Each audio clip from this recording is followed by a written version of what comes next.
Barang siapa yang mandi bagi mengangkat hadas besar dalam keadaan berdiri, daripada awal dia mandi sehingga akhir habis mandi masih berdiri, maka dikhawatiri mandi hadas besarnya tidak sah. Kerana rukun mandi itu ada dua. Yang pertama niat. Yang kedua meratakan air. Kalau kita mandi dalam keadaan berdiri, ditakuti ada tempat-tempat yang tidak sampai air atau tidak rata air, maka dikhawatiri mandi itu tidak sah.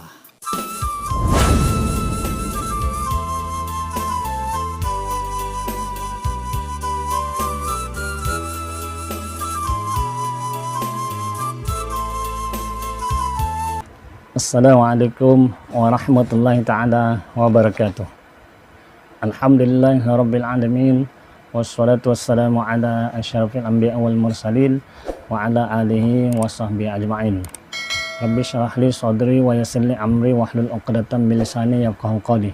Subhanaka la ilma lana illa ma 'allamtana innaka antal alimul hakim. La haula wala quwwata illa billahil aliyyil azim. Amma ba'. Faslun.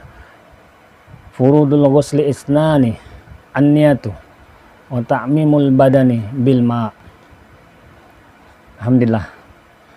Apa khabar saudara-saudari, tuan-tuan, puan-puan, abang-abang, adik kakak, adik sekalian.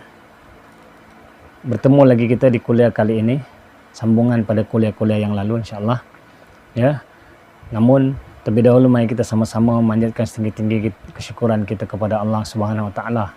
Kerana sebagai hamba Allah, kita tak lepas daripada nikmat-nikmatnya. Maka wajib bagi kita mensyukuri Allah. Kerana kalau kita bersyukur, itu tanda kita seorang hamba. Tapi kalau kita kufur, itu tanda kita akan mendapat murka Allah. La in syakartum la azidannakum wa la in kafartum inna adzabi lasyadid. Kalau kamu, sungguhnya kalau kamu bersyukur atas nikmatku, saya akan aku tambah nikmatku. Tapi kalau kamu kufur ingkar, ketahuilah sungguhnya azabku itu amat pedih, kata Allah. Allah bagi kita amaran kalau kita ingkar dengan nikmatnya, maka bersyukurlah. Selawat dan salam ke atas dengan besar Nabi Muhammad sallallahu alaihi wasallam. Allahumma shalli ala sayyidina Muhammad wa ala alihi wasallam. Nabi yang banyak sangat jasanya pada kita ya. Moga-moga di akhirat esok ya kita mendapat syafaatnya, kita diterima sebagai umatnya. Oleh itu marilah kita sama-sama memperbanyakkan selawat ke atasnya. Saudara-saudari yang dikasihi sekalian, kuliah yang lepas kita belajar tentang perkara-perkara yang mewajibkan mandi ya. Itu 6 perkara. Kali ini kita belajar tentang rukun-rukun. Ada 2 ya. Pasal pada menyebutkan fardu mandi wajib, iaitu ada 2 perkara. Ini ada khilaf ulama, ada setengah ulama kata 3 ya, tapi kita ambil yang 2 ni. Boleh juga kita ambil 3 sebab dalam 2 ni pun nanti kita akan huraikan, termasuk juga yang ketiga itu, iaitu yang pertama niat. Yang pertama niat. Jadi kita berniat ketika kali pertama membasuh sebahagian tubuh badan kita. Apa niat? Maka niat ini iaitu hadirkan hati kita. Ulama kata lintaskan hati dan hadirkan hati sekali. Iaitu kita niat nak mengangkat hadas besar, nak mandi ya. Dan sunat kita melafazkan niatnya. Dia ada lafaz niat dia. Antara niat dia, lafaz niat dia, nawaitu liraf'al hadasil akbari an jam'il badani fardan alayya lillahi ta'ala. Nawaitu liraf'al hadasil akbari an jam'il badani fardan alayya lillahi ta'ala. Itu maksudnya sahaja aku mengangkat hadas besar dari seluruh badanku fardu atasku kerana Allah Ta'ala. Waktu kita berniat ini waktu air yang mula-mula sampai. Ulama mengatakan afdal kita menjurus kepala dulu. Kita jurus kepala dulu, air yang mula sampai ke kepala kita atau ubun-ubun kita itu, maka ketika itulah kita serentak berniat yang kita akan mengangkat hadas besar. Itu dengan lafaz niat tu. Lafaz niat ini tujuannya adalah untuk menguatkan niat kita. Sunat kita membaca lafaznya, tapi kalau dalam jamban bacalah dalam hati juga. Niat pun dalam hati, baca pun dalam hati. Artinya biarlah lidah hati yang membacanya, menyebutnya nawaitu lirafal hadasil akbari an jam'il badani fardan alayya lillahi ta'ala. Sahaja aku mandi mengangkat hadas besar ke seluruh badanku fardu atasku kerana Allah Ta'ala. Itu kalau kita mandi hadas besar biasa kita. Tapi kalau kita nak khususkan niat kita berjunub, kita nak boleh juga kita niatkan lafaz dia nawaitul ghusla lirafal hadasil janabata an jam'il badani fardan alayya lillahi ta'ala. Maknanya saja aku mengangkat hadas besar bagi junubku ke seluruh badanku fardu atasku kerana Allah Ta'ala. Ataupun nawaitul ghusla li rafal hadasil haidi an jamil badani fardan alaihi ta'ala, saja aku mandi mengangkat hadas besar haid ke seluruh badanku kerana Allah Ta'ala.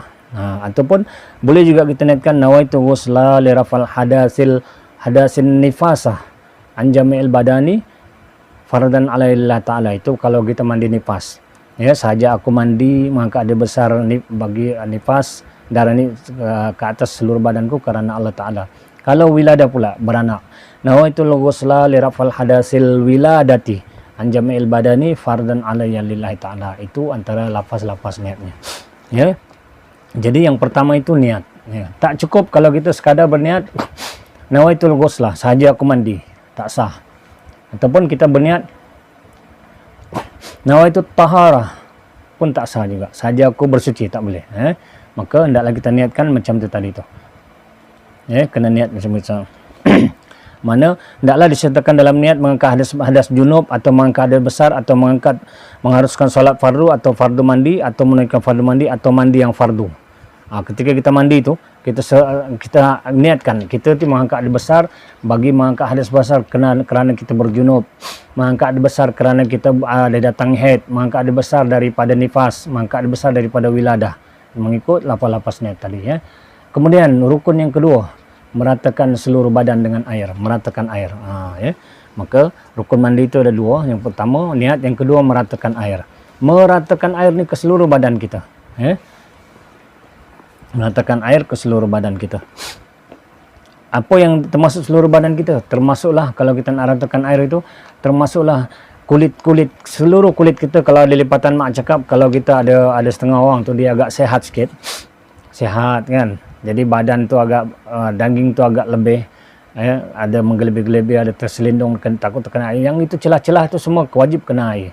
Dia terkena air. Kuku kita, ke seluruh kuku kita wajib kena air. Ke seluruh rambut kita wajib kena air, sama ada rambut yang zahir atau yang batin. Kalau bersanggul, kena leraikan sanggul tu.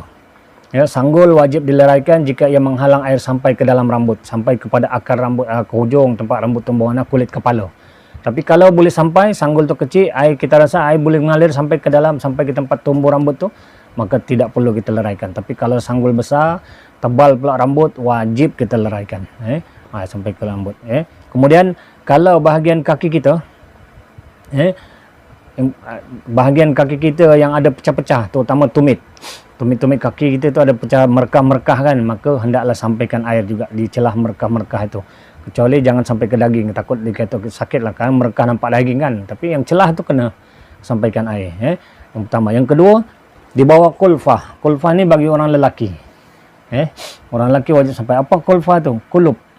Bagi mereka, mak cakap kulub tu di zakar. Kepala zakar tu yang masih ada kulit, lagi-lagi yang belum berkatan, maka wajib disampaikan air di celah tu. Di bawah kulub itu, kerana di situ tempat terkandungnya najis. Itu hendaklah dibersihkan. Mana dibersihkan, dihilangkan najis. Kemudian, kalau tak sampai, maka tidak sah mandi wajibnya.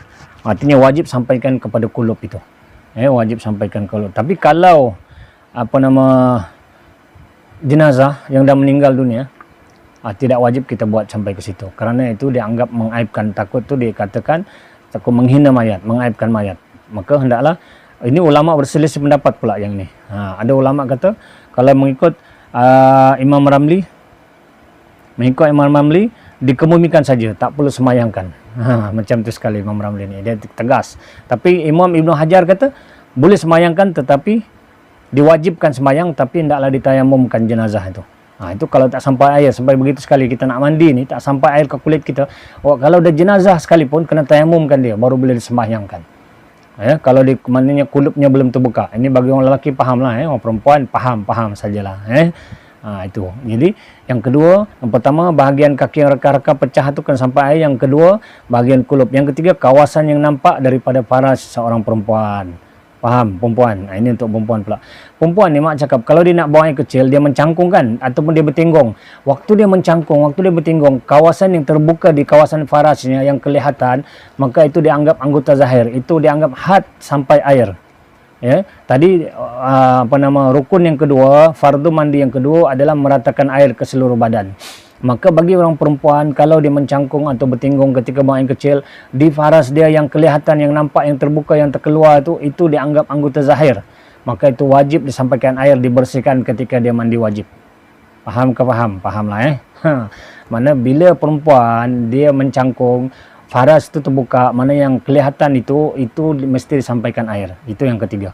Yang pertama bagian kaki pecah-pecah, yang kedua kuluf bagi lelaki, yang ketiga faras bagi perempuan, yang keempat yaitu dubur yang terbuka ketika buang air besar, ketika mencangkung. Ketika kita mencangkung, akan keluar sedikit anggota duburnya, itu dianggap zahir. Lagi kalau meneran, mana dalam sikit, lebih kurang lebih dekat setengah inci keluar tu, bila kita mencangkung pun walaupun tak berak sebenarnya dia akan terbuka. Bahagian yang terbuka itu wajib disampaikan air, wajib diratakan air. Bukan ratakan saja, menghilangkan najis di sekitar itu. Sama juga dengan kemaluan lelaki, di kulub hilangkan najis, di kemaluan perempuan, di faras hilangkan najis, di dubur pun lelaki dan perempuan bila dia bertinggung atau mencangkung, hendaklah dibersihkan kawasan itu, disampaikan air, diratakan air. Kalau dia tak buat begini, tidak sah mandinya. Sebab itu siapa yang mandi gunakan zaman moden, guna shower, maka orang yang mandi dalam keadaan berdiri, dari awal sampai ke akhir dia berdiri, dia gosok-gosok gitu saja, mandi wajibnya tidak sah, kata ulama. Kenapa? Kerana ditakuti air tidak sampai, tidak rata air. Mandi wajib itu air tak rata, tak sampai ke tempat-tempat bahagian yang dikatakan had menyampaikan air, had meratakan air, had zahir, had anggota zahir seseorang, iaitu kena duduk bertinggung, bersihkan dubur, bersihkan kemaluan. Kemaluan lelaki kulupnya, kemaluan perempuan farasnya, ya. Begitu. Ya, itu. Faham maka itu dikatakan meratakan air. Kemudian rambut, tadi kita dah sebut waktu mandi ke kuliah yang sebelumnya kita dah sebut dah. Ketika mandi, rambut dan kuku hendaklah dikumpulkan. Kalau dia terputung atau tercabut atau gugur, dia hendaklah dimandikan bersama. Wajib dikumpul dan dimandikan juga rambut atau kuku. Sebab itu makruh bagi orang yang berhadas besar memotong kuku atau rambutnya. Kerana kuku dan rambut itu tak boleh dibuang, dia kena mandikan juga. Sebab itu semua yang anggota yang kita mandikan ini, angkat hadas besar ni kena mandi ni, di akhirat bisa bercahaya. Jadi kuku dan rambut yang tidak dimandikan itu tidak bercahaya nanti di akhirat. Sebab itu semua akan dikumpulkan, dikembalikan kepada ampunya rambut, ampunya kuku itu. Maka di dunia ni jangan buang terus. Sebab itu kalau kita kuku panjang ke rambut panjang, sabar sehingga kita mandi wajib, lepas tu baru kita potong. Itu yang seafdalnya. Kemudian ulama berkata afdal mandi bermula dari kepala. Yalah, tadi kita dah sebut jurus kepala dulu. Kemudian kalau macam mana kalau kita mandi, kita lambat berniat. Orang yang lambat berniat, lambat berniat. Contoh, dia dah jurus kepala, dah jurus bahu kanan apa semua, tiba-tiba sampai kaki baru dia ingat nak berniat. Oh ya, aku belum niat mandi wajib lah. Dia jurus tengah jurus kaki baru dia ingat. Waktu jurus kaki itu dia berniat, maka sah jurus kaki dia niat, kaki itu dah dimandikan wajib. Tapi anggota yang sebelum tu yang dia siram tanpa niat tadi, hendaklah dimandi dan disiram semula dengan berniat itu baru sah. Kalau tidak, hanya yang sah dimandikan adalah kaki dia saja, betis dia saja contohnya. Tetapi kepala, bahu dan sebagainya belum lagi. Maka sebab itu awal-awal mula-mula kita berniat ketika mula-mula air sampai ke anggota kita. Kalau kita jurus kepala, mula-mula kepala dan seterusnya yang lain-lain. Sebab kalau kita berniat kemudian ditakuti anggota yang tidak ada niat itu dia tidak dianggap mandi. Sebab itu innamal a'malu binniat. Sesuatu perkara ibadah itu hendaklah dengan niat. Maka berniat mandi itu awal-awal baru sah semua dimandikan. Kemudian yang ketiga yang saya kata khilaf ulama ini, yang ketiga ialah menghilangkan najis. Rukun fardu mandi itu. Yang pertama niat, yang kedua meratakan, yang ketiga menghilangkan najis. Maka ulama berkata menghilangkan najis sebelum mandi, menghilangkan cemar-cemar dalam tubuh badan itu. Menghilangkan najis ini ada dua, najis hukmi dan najis aini. Nanti kita belajar bahagian bab-bab najis nanti kita akan ulas. Tapi secara umumnya najis hukmi ialah najis yang kita tak nampak. Tapi sebenarnya dia ada najis. Cuma ain najisnya, ain ni maksudnya zat ni ataupun benda najis tu tak nampak, tapi dia ada bau dia. Ada mungkin rasa dia.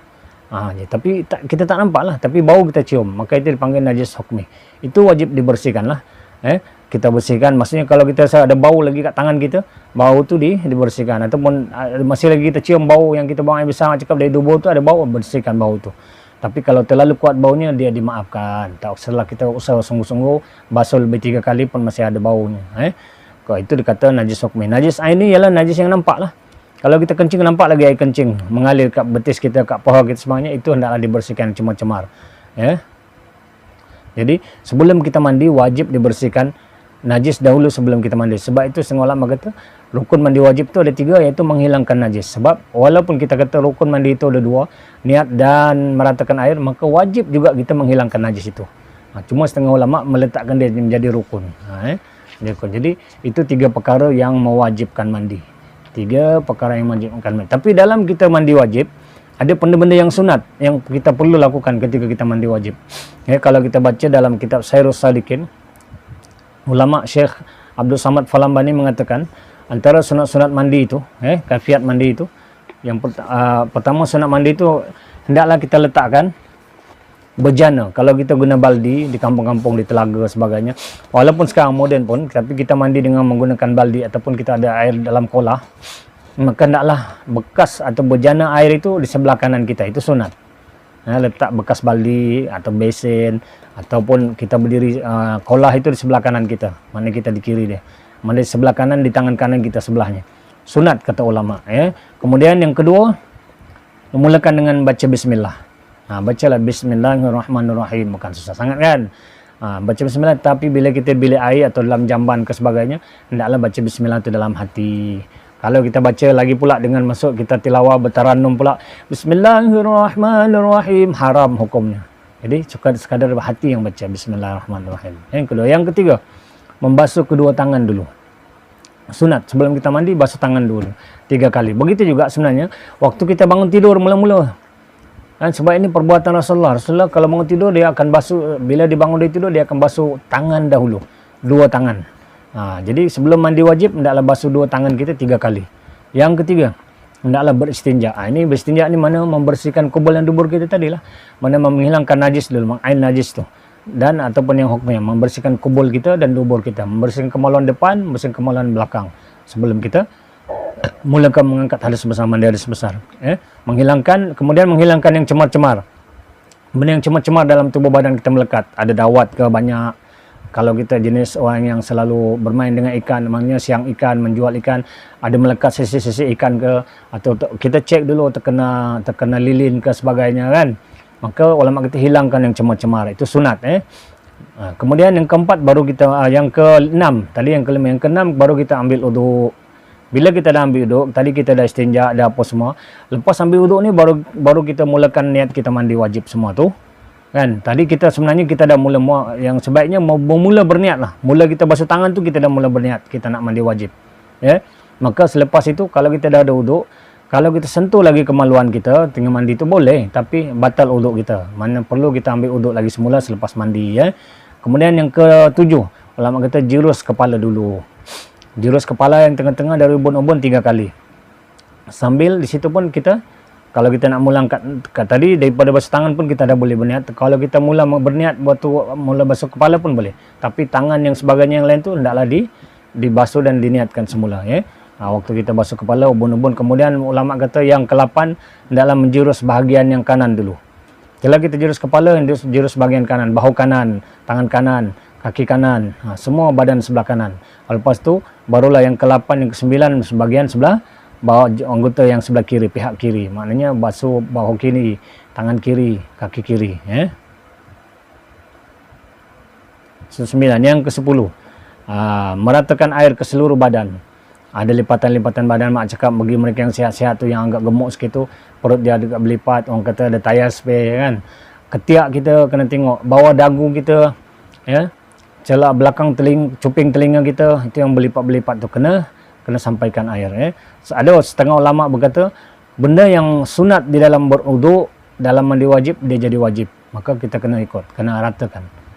Kena ratakan. Yang kena ingat tadi kita dah beritahu, tidak sah kata ulama kalau kita mandi dalam keadaan berdiri, kerana ditakuti tidak rata air sampai ke tempat had yang meratakan air, itu terutama dubur kita. Ketika kita mencangkung, maka anggota yang terbuka dalam dubur itu dianggap anggota lahir yang kena sampai air dan kena bersihkan najis di situ. Jadi itu perkara yang sunat-sunat dalam mandi. Sunat-sunat mandi. Kemudian sunat lagi kata ulama, ditambah lagi menghadap kiblat. Menghadap kiblat. Mandi itu kita menghadap kiblat waktu kita mandi. Kita tengoklah kalau kita faham. Kemudian sunat kita bersewak. Kemudian sunat kita beristinsyak, iaitu istinsyak ni iaitu berkumur-kumur, menghirup air ke dalam hidung. Masukkan air ke hidung, keluar. Kemudian itu dia sunat-sunatnya. Kemudian rambut kita tadi kita selat-selatkan. Kita kena urungkaikan, kena buka dia punya sanggul tapi kena selat-selatkan supaya sampai air, sunat hukumnya. Kemudian sunat mengulang-ulang basuhan sehingga 3 kali. Sehingga 3 kali. Kemudian mandilah di tempat yang kita tidak kena percikan air tu. Kalau kita mandi di bilik air, di jamban, di bilik air punya lantai simen yang keras, kita jangan mandi. Setengah ulama kata makruh kita kencing di lantai itu. Lantai tempat kita nak mandi itu, kita kencing juga di lantai itu, kan? Menyebabkan air kencing kita sebenarnya ada bertibaran di lantai itu, kita tak tahu. Lepas itu kita mandi semula di situ. Kita mandi di situ, nanti air yang kita mandi itu berulang kena air kencing tadi memercik semula ke tubuh kita.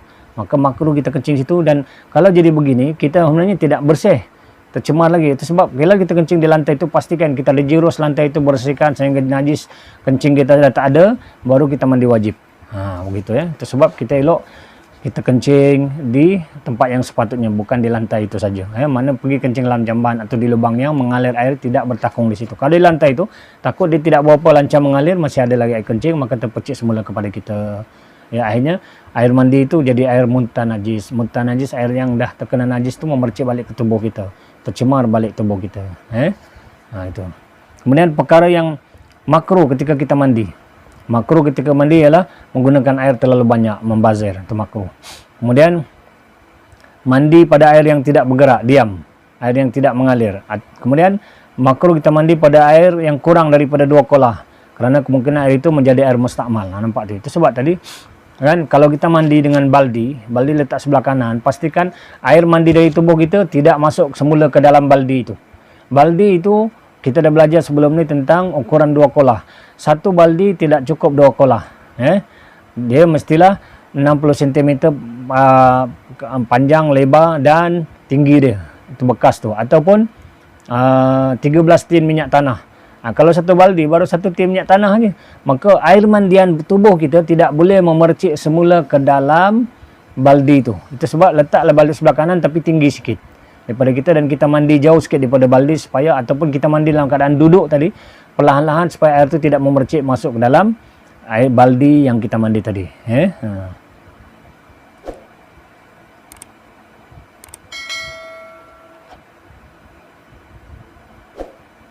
Kemudian setengah ulama berkata, kalau kita walaupun kita mandi sendirian, adalah lebih baik kita memakai kain basahan, tidak bertelanjang bulat, tidak terlalu berbogel. Mandi dalam keadaan berpakaian, yang afdal dan sunnahnya ialah mandi dalam keadaan ada kain basahan atau berpakaian. Kerana Nabi tidak pernah mandi wajib dalam keadaan bertelanjang atau tidak berpakaian. Sebab sebagai ulama mengatakan lebih baik mandi wajib tanpa pakaian kerana menjimatkan air. Itu ulama ada cakap lah, boleh mandi tanpa pakaian, tetapi dengan syarat bilik mandi itu kita seorang. Kalau ada orang lain walaupun mahram kita, jatuh makruh dan mungkin boleh jatuh haram.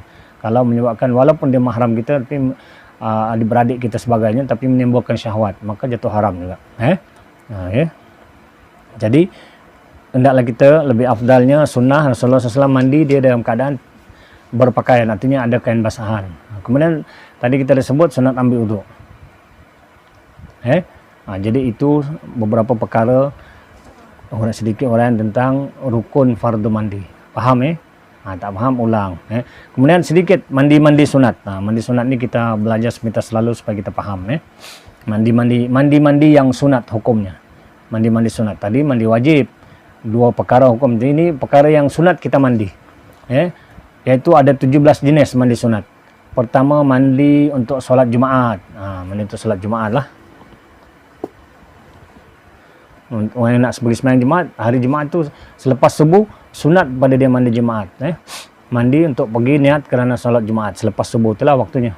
Yang kedua, mandi untuk sambut 2 hari raya. Pagi hari raya itulah. Sebelum pergi sembahyang raya, nak sembahyang raya Aidilfitri atau Aidiladha, sunat kita mandi. Mandi sunat hari raya. Kita boleh juga mandi bermula daripada lepas isyak tengah malam tu sampailah sebelum sampai subuh ataupun sebelum kita pergi sembahyang. Yang ketiga, mandi untuk solat minta hujan, istisqa. Dalam kemarau kan, waktunya bermula apabila hendak solat bagi yang solat seorang diri. Tapi bila kita nak minta hujan, kan biasanya air pun dah tak ada, kita tak mandi, tapi kalau ada boleh, masih sunat mandi untuk solat minta hujan. Yang keempat, mandi untuk solat gerhana bulan, khusuful qamar, khusuf al-qamar, mandi untuk solat gerhana bulan ataupun solat gerhana matahari, khusufus asyams, khusufus syams, mandi untuk solat gerhana matahari, sunat. Itu yang keempat. Yang kelima, mandi setelah memandikan jenazah.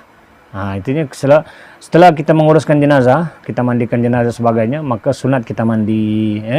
Yang keenam, mandi orang kafir apabila masuk Islam. Orang kafir bila dia mengucap syahadu an la ilaha illallah syahadu Muhammad Rasulullah, sunat bagi dia mandi. Mandi dia dah masuk Islam. Yang ketujuh, mandi orang gila. Orang yang gila, bila dia sembuh, dia dah sihat, dia tak gila dah, dia sunat mandi. Yang ke-8, mandi orang yang pengsan atau pitam. Dia pitam, bila dia sembuh daripada pitamnya, maka sunat bagi dia mandi. Kemudian yang ke-10, mandi ketika hendak berihram, nak pergi haji atau umrah. Pakai ihram ni, pakai haji, sunat mandi.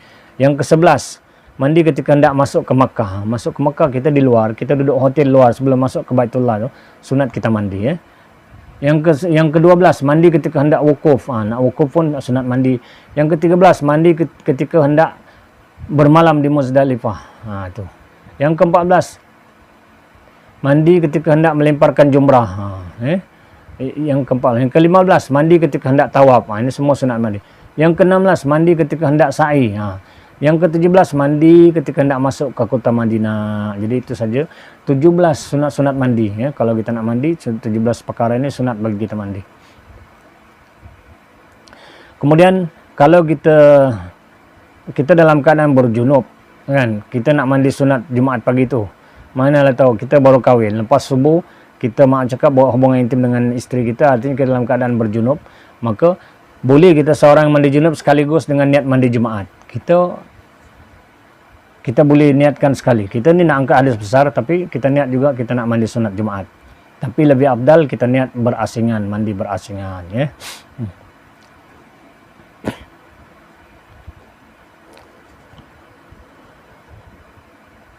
jadi itu beberapa perkara yang sunat-sunat mandi. Jadi itu saja kali ini. Kalau ada apa-apa yang tak clear tu, kita ulang lagi kuliah ni supaya kita boleh faham. Sebab bila saya buat pendek-pendek, insyaAllah senang kita nak ingat, senang kita nak ulang-ulang, tak boring, tak ambil masa. Dan sebenarnya tujuan saya buat kuliah-kuliah ini adalah untuk mereka yang tak sempat pergi ke masjid dan surau, sibuk sangat, ada masa di rumah, ada handphone, tengoklah kuliah ini. Supaya sebelum kita tidur atau kita ada masa, kita dengar dan kita terlalu akan terpimpin. Dan bila-bila masa kita boleh ulang, boleh dengar. Kalau kita rasa confused atau keliru dengan satu bab, maka kita ulanglah dengar. Semoga ini semua akan jadi panduan kita dalam kita menuju kepada Allah SWT. Kuliah ini lagi khusus saya tujukan kepada mereka yang asas sangat, yang baru nak berjinak-jinak dengan Islam. Walaupun memang dah Islam, tapi selama ni maaf cakap mungkin dengan sebab kelalaian sebagainya, kita tak tahu, kita tak belajar. Maka inilah peluang kita belajar sebelum kita menghembuskan nafas kita yang terakhir. Belajarlah supaya dipandu ibadah kita. InsyaAllah akan datang kita akan terus belajar lagi, dan kita akan terus masuk kepada bab tahara yang seterusnya, iaitu akan datang kita akan belajar tentang bab wudu, bab mengambil air sembahyang. Jadi cukuplah setakat itu. Moga-moga ada manfaatnya kepada kita bersama. Kalau tak faham, macam saya sebut selalu, ulanglah kuliah ini, buatlah catatan, kerana catatan adalah sekuat-kuat ingatan. Saya akhiri dengan astaghfirullahalazim li wa lakum wa lisairil muslimin fa yafuzul mustaghfirin wa ya najatut ta'ibin.